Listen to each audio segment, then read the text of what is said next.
তোমার কি ভার্সিটির এমন কোনো বান্ধবী আছে যে তোমাকে মনে মনে পছন্দ করে কিন্তু বলতে পারছে না? হ্যাঁ আছে মনে হয়। আচ্ছা ঠিক আছে, তাহলে তাকে কল করো, কল করে বলো শরবতে চিনি লাগে পানে লাগে চুন, বন্ধু তোমার প্রেমের বিষয়ে হয়ে গেলাম খুন।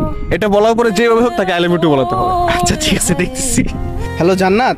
হ্যাঁ দোস্ত, কি অবস্থা তোর? কেমন আছো? এই তো আছি ভালো, তুই কেমন আছোস? এই তো আলহামদুলিল্লাহ। কই আছোস এখন? বাসায়। তুই কোথায় আছিস? আমিও বাসায়। আচ্ছা দোস্ত, তোকে একটা কথা বলতে চাচ্ছি অনেক দিন ধরে, কিন্তু বলতে পারছি না, আছে কি বলা যাবে? হ্যাঁ অবশ্যই। আচ্ছা তোর জন্য আমি একটা ছন্দ লিখছি। ছন্দটা হচ্ছে শরবতে চিনি লাগে পানে লাগে চুন, বন্ধু তোমার প্রেমে বিষয়ে হয়ে গেলাম খুন। আই লাভ ইউ দোস্ত। ভাই তুই কি মজা, তুই কি ফাইজলামি শুরু করছো? না সিরিয়াসলি বলতেছি, আমি ফাইলামি করতেছি না। কিছু খাইছস মামা? না কিছু খাইনি মামা, সিরিয়াসলি বলতেছি। আমি তোর অনেক দিন ধরে পছন্দ করি, তুইও হয়তো আমার পছন্দ করিস। আমি তোকে পছন্দ করি কখন বললাম? না আমি তোর চোখ দেখে বুঝে গেছি যে তুই আমাকে পছন্দ করিস। তুই যদি আমাকে আই লাভ ইউ টু বলস, তুই যা চাস আমি তাই দিব। সুলতান এনে খাওয়াবি? আচ্ছা ঠিক আছে, ডিল ডান। যা এখন তো বল।